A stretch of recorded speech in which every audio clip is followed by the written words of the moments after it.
Welcome back to the Redeem Podcast. Before we get started, I just want to remind you that the Redeem Podcast has a newsletter.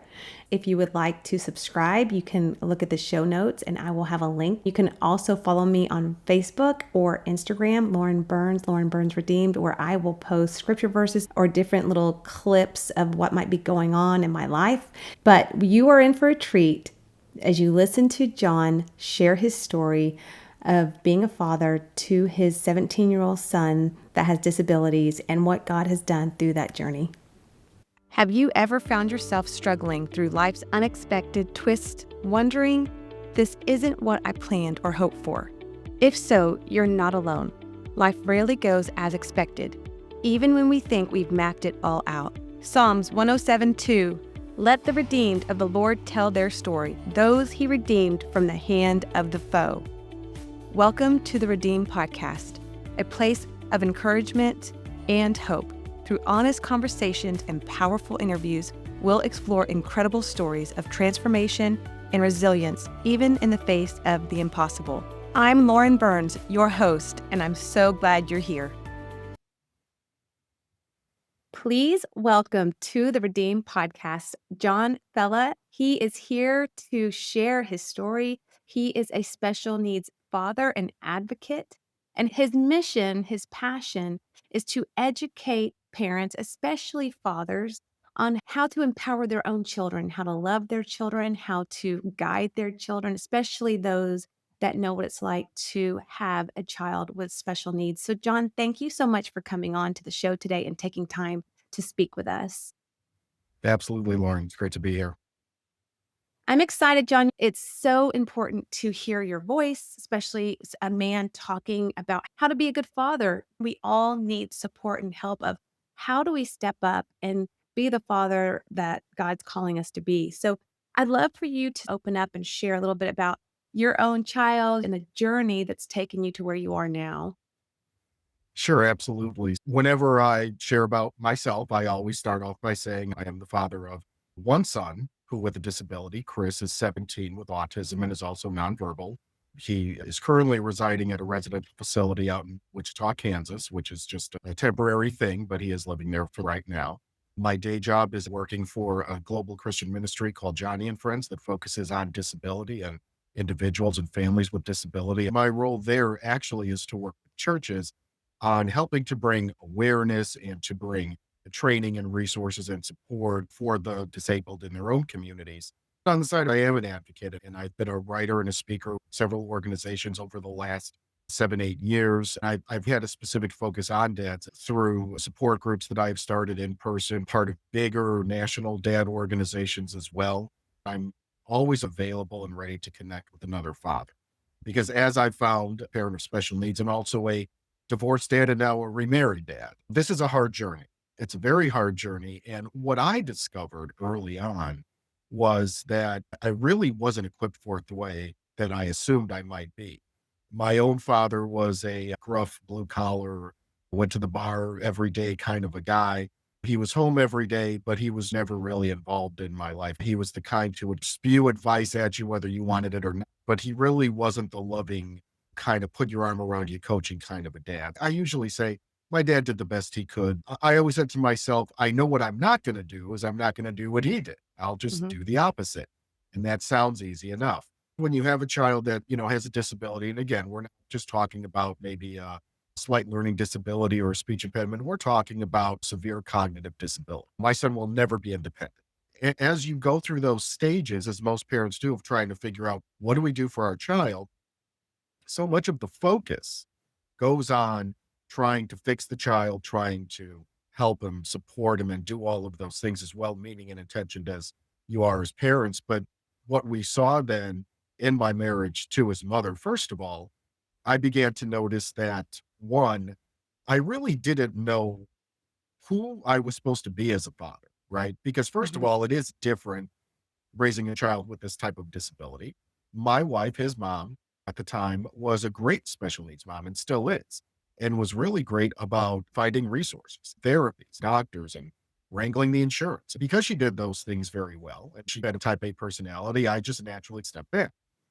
But then I didn't know what my role was. I didn't know what my purpose was. And for many dads in my role, Most of them just throw themselves into their work, into their careers and say, well, let me just make as much money as I can and we'll pay for all of these things. Well, the reality is for me, I was never the breadwinner in our family. My wife actually always made more money than me. So if I didn't do that, and if I wasn't doing any of the stuff that she was already doing very well, who was I?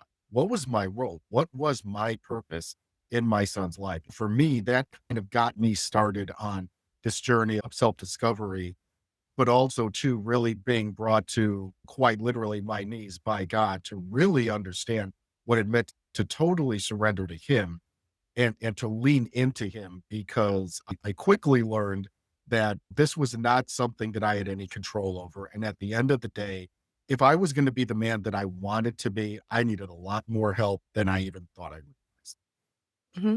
Well, and John, that word surrender, I think, especially for men, our society surrendering is a weakness. Maybe it sounds like quitting, but I'm glad you used that word because that is what God calls us to do. It's not through our own actions, it's not through what we can do ourselves. Like we have to surrender to Him to let Him do the work in our life. How would you describe that moment of surrender? Because I'm assuming you're saying I was trying to do all the things that I know how to do and it wasn't working.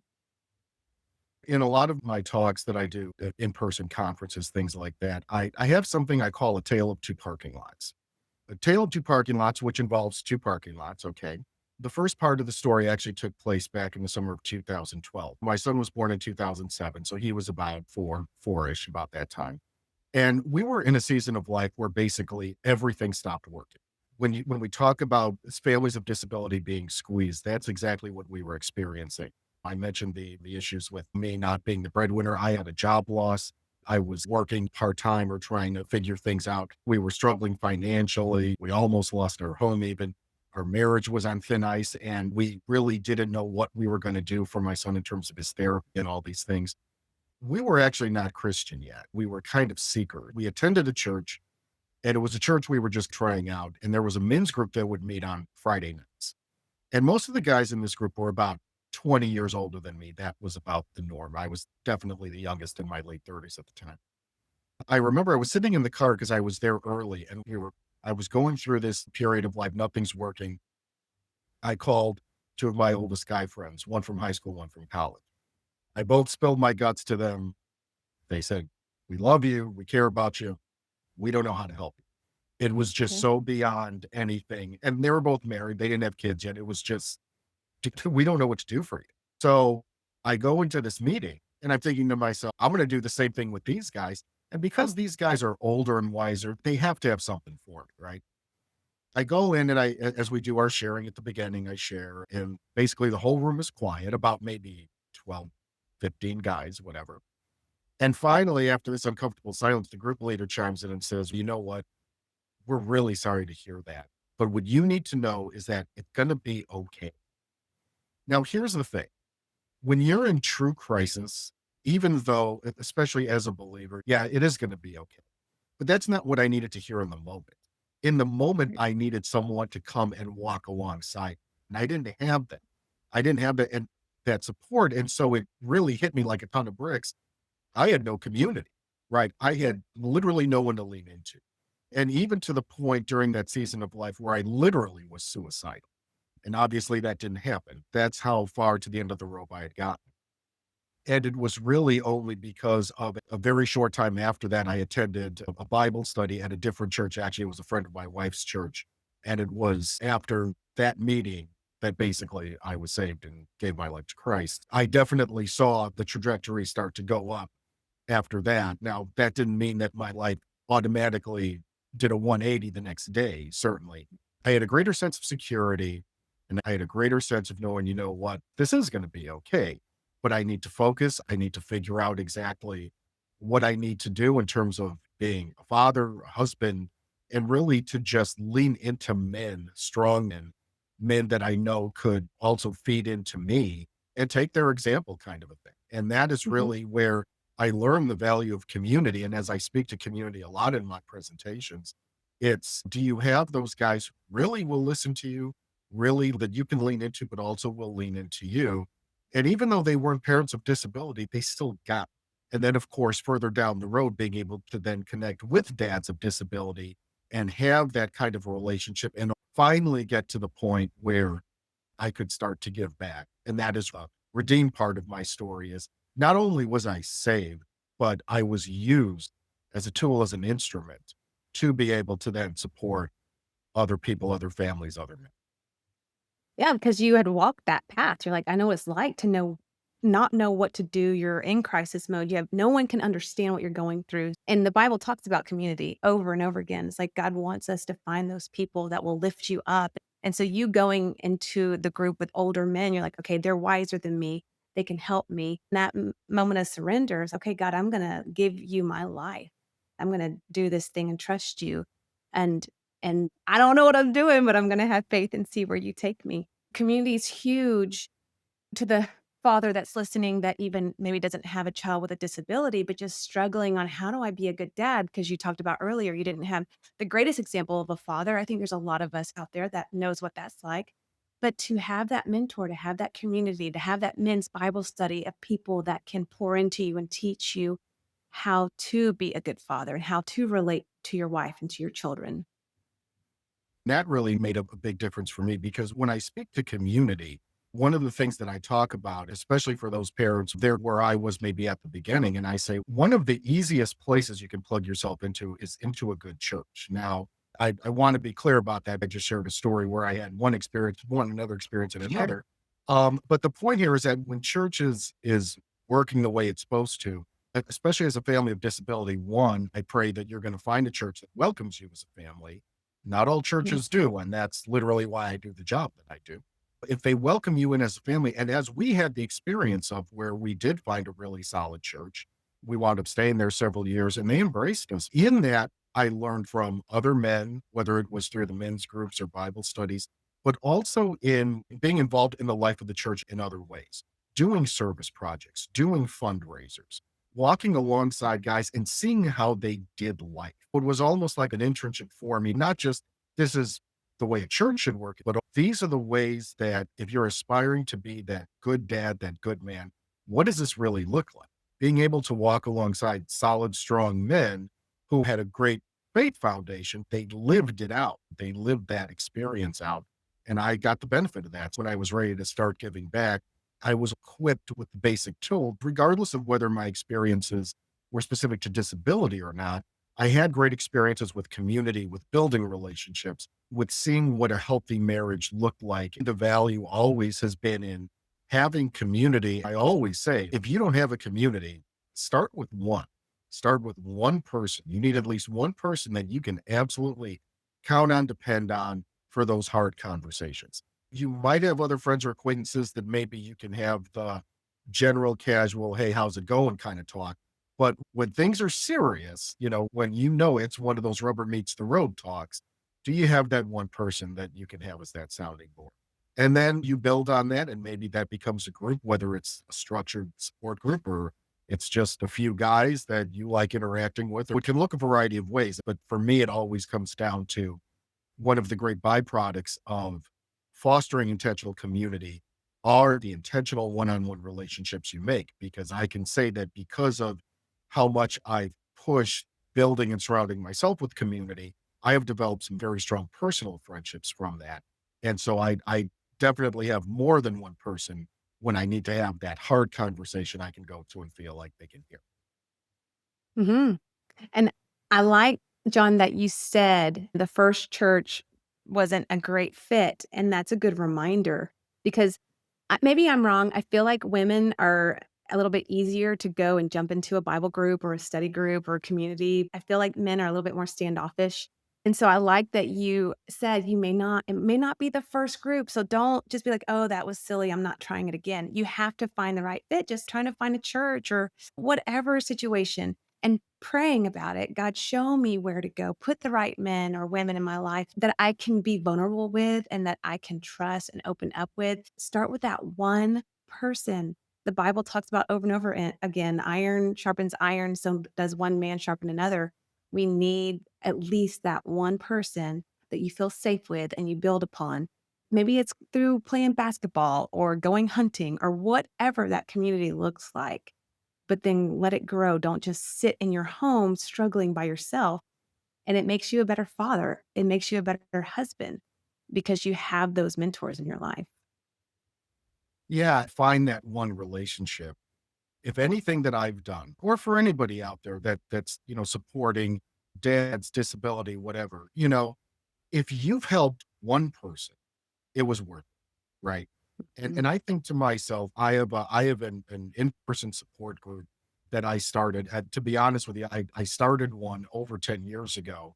And the first time I had like 10 guys come out, and then the next time I had two, and the next time I had one. So I stopped doing that. I took a break. I started it back up again in a few years, actually, with another dad that I met. And I've had it going now for probably the last 7 years. And you know what? There are times when I get 10 guys. There are times when I get three, but I also get guys who always show up. I have developed friendships with guys who it doesn't matter how many people are there. And mind you, as I'm sure you can relate, getting guys together is like herding cats, as I put it. It's hard to get you. And I joke about this too. I say, you know what? If you put 10 moms in a room that don't know each other, just stick them in a room, put them at a table, put a bottle of wine in the middle. By the end of the night, they're all best friends. Men, Yes. it's like, no, we're going to sit at the back of the class and we'll listen to what you got to say. And maybe I'll talk if I feel like it. I do sometimes get guest speakers for my in-person group kind of thing because I feel like maybe that breaks the ice and it's a little less stressful. But here's the funny thing about it, because I've had plenty of in-person groups. I've had virtual groups I've done and other groups that I've been a part of. And you know what? It, there will always be those guys who are super dedicated and will always kind of show up. I think about there's one guy who he's a great guy. He's a great dad. Very quiet though, very reserved. He's a nice guy. He's just not very extroverted, just doesn't chat a lot. Mhm. He'll talk to you if you ask him something. But that guy shows up to everything. He shows up to Mm. every in-person thing. He shows up if I do like a dad's day out or a let's go bowling or a whatever, shows up to that. He'll just show up. And I'm like, all right. And I think to myself, even if it's just for him, that's okay. Mhm. I don't know what it means to him, what it means to his life, his son's life, that I'm actually doing this. So I never say it's not worth my time. Maybe sometimes you have to step back and repackage or retool, or should I do something different? But it's not like I would ever say, I'm just not doing this because these guys don't care. You know what? Mhm. There are guys that care, but again, being guys, our perspective on this is different. We interpret our world and our environment different. We Mhm. process our feelings different. We engage with people, especially strangers, different. And when you have disability in the mix, there is built-in shame. And there's Mm. shame for parents, but especially for dads. There's shame, especially when, say, it's like a male child with a disability, because a lot of dads have dreams of my kid's going to play sports, my kid's going to go fishing, we're going to do this, we're going to do that. And sometimes it's none of that. Yeah. And again, I know a lot of great special needs dads and dads with disability, no question. But there are a lot of men who just say, you know what, this is not what I signed up. And there are plenty of men who literally do walk away. And I'm not going to quote an exact number because I know the numbers change, but literally the divorce rate where disability is involved in the family is exponentially higher. And I'm a product of that too. I understand it. But the fact is that I would always be willing to talk to a guy, meet a guy for coffee or lunch or whatever, and just see. Because again, if we're not opening up these opportunities to men, we have to show up and at least have these opportunities. But someone has got to be willing to just be the person who kind of breaks through that wall. I've embraced that, whether it's 10 guys or one. For me, I feel like it will. John, for the father listening that with a child with a disability or with a child that does not have a disability, what do you feel like you've learned through this journey? You started by saying the example of your own father. How have you grown as a father to show your love in a way that maybe you didn't start out to be able to engage? It's interesting because when my son was very young, the dynamic we had in our family was his mom actually worked. She worked a lot. She actually worked two jobs. She actually did real estate on the side. She was a teacher and then she did real estate. because she was doing real estate. She was usually busy on weekends, as you are. Mhm. So I spent a lot of time with my son, and a lot of it was what he liked being outside. He liked being in the car. He liked going places. So every weekend, Saturday, Sunday, let's find a new park. Let's find a new playground. Let's find a new zoo, whatever it is. I love telling the story about when I did this the very first time. And I think my son was like 6 months old. And we went to this, it was kind of like a petting zoo, but they had a restaurant. And I took him to the restaurant. We were going to sit down and have lunch. And I'm like Batman with my diaper bag and all my stuff and my accessories and spoons and bottles and all this. Of course, my son, when he was very young, he was maybe colicky isn't the right word, but he would frequently cry a lot, especially if there was like a new place or a something he didn't understand. So I remember being so overwhelmed with him and thinking to myself, I need to go to the bathroom, but I can't leave him. So I literally begged the waitress. I'm like, can you please just watch it? Just so I can do that. She said, no problem. Absolutely. It was that I knew that I wanted to be all in, regardless of what that meant. And again, not really knowing the nature of his disability, because when he was very young, Mhm. for the majority of his life, he's been a very happy kid. He loves just spending time with people, especially his parents. He loved being outside. He loved exploring, going on walks or in the stroller, whatever it was. It was never like a chore. It could be exhausting for sure. It was just a way that I could connect with him. What that also did for me, it laid a foundation because as he got older, realized there are some things that he's not going to do. I'm not necessarily going to play the football with him or something out at the playground. But you know what? There are some simple things I can do. He loves watching sports on TV. He loves watching football, basketball. He doesn't have the motor skills to dribble and shoot, but he can pass the ball around and he likes it when I shoot. And when I make a basket or don't, he claps and cheers and thinks that's awesome. That's us having that father son time. It's Mhm. not going to look the same. He's not going to be in some travel league. He's not going to be doing little league or something, but this is still a way for us to connect. He's still my son. And this is just what it looks like for us. Believe me, when I go back to that conversation about the shame, most parents, especially young parents, if you've got disability, you know the experience of even something as simple as taking your child to a playground or taking them to the grocery store. And your child is just not like the other kids. There's different behaviors, different noise levels, different whatever. And ultimately, you get the looks. And you get the Mhm. looks, whether it's from other kids or other parents. What's wrong with that kid or what's wrong with that parent, right? And just that inherent shame that you just feel. Think we talk about our autism mama bears, and my son's mom is definitely one of those. I see myself as an autism daddy bear. I think to myself how much I wanted my son to just be happy and enjoy himself like any other kid. That meant that maybe I had to follow him around the playground. I had to stand by whatever he was climbing. Sometimes I had to get in and climb with him. I was never not going to do that because Mhm. he deserved that from his father. Would I wish that things were different? We all have those wishes. We all have those hopes. But at the end of the day, he stole my son, and nothing's going to change that. What I think about, and not in a selfish way, but I think about the gifts that he has given through his disability. He's made me a better person. He's made me a kinder person. He's made me a person that's more empathetic to people, whatever their situation is. And he's also allowed me to tap into gifts and talents that I maybe never would have otherwise.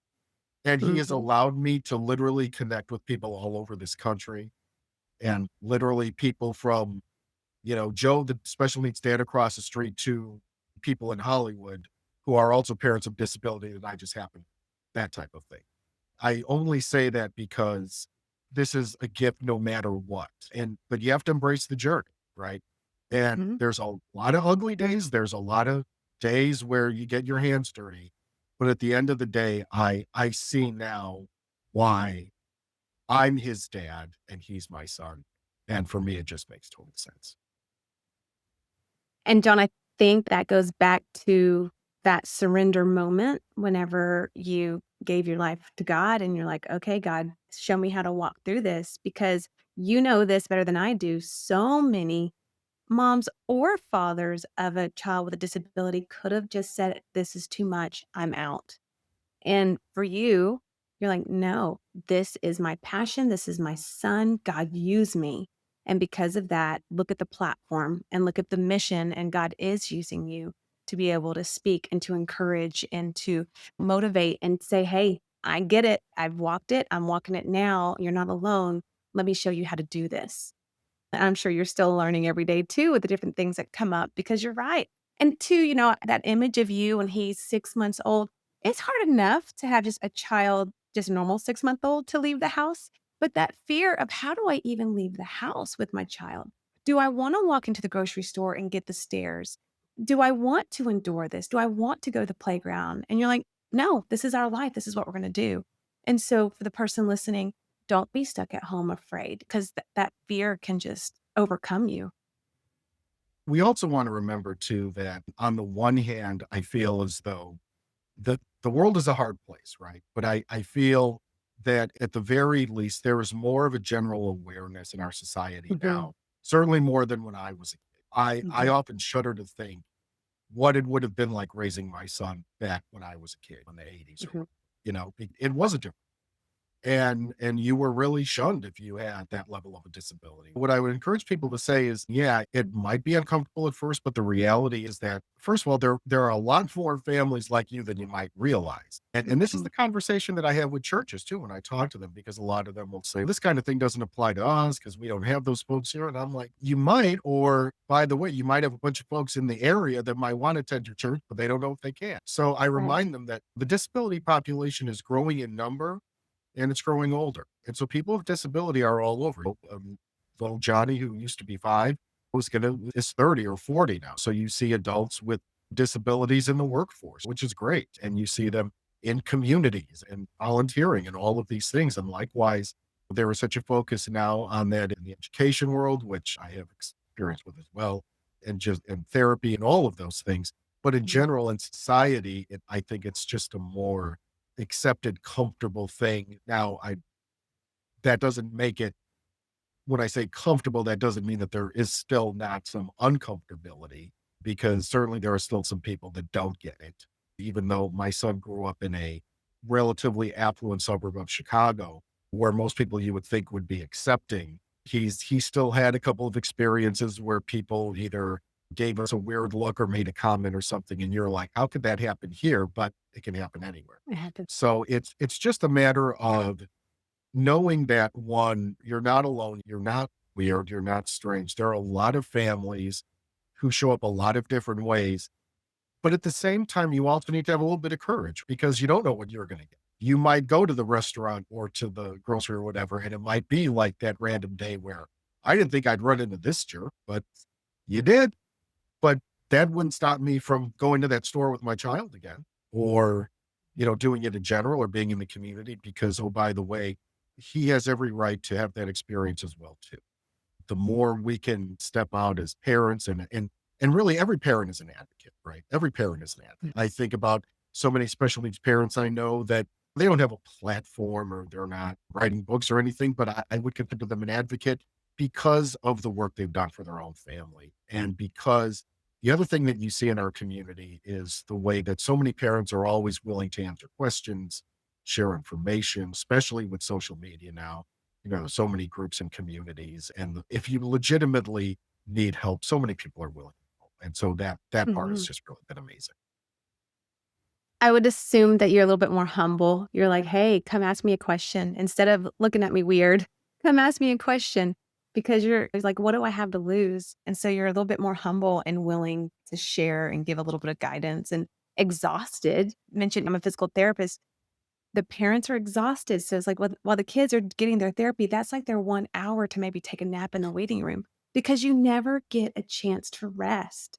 John, I can't thank you enough for sharing your journey and the true stuff. You're like, you got divorced because it is so hard on a marriage, but you are remarried and what God's done through your story and continues to do as you share. This is a passion of yours. What anything else that you would like to share with the listeners, words of encouragement to especially the father listening of to inspire them to just have a good relationship with their children and to not be afraid to step up and have that relationship?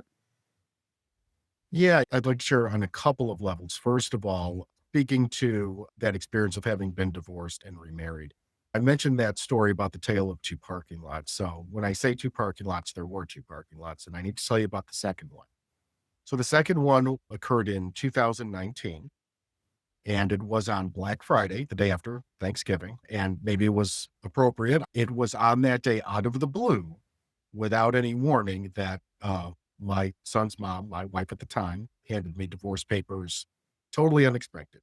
We weren't fighting. There weren't any issues. It was just, I don't love you. I didn't know what to do, the thing, because this obviously caught me way off guard and I was blindsided. So what I did was I collected my thoughts and I got in the car because I'm like, I need to get out of the house. I just need to do that. So I get in my car and I drove 5, 10 minutes to like a local big box store parking lot. And I sat in the car and I got to tell somebody or I need to get some advice.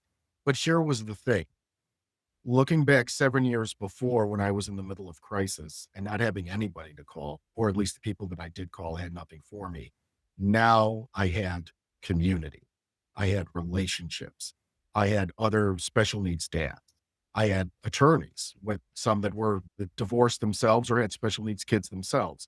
I had counselors. I had pastors. I had therapists. I had other people in my writing and speaking community from around the country. I had all of these people I could now lean into for support and advice and help on a variety of levels, which is something that I didn't expect I would need, but I sure was glad it was there.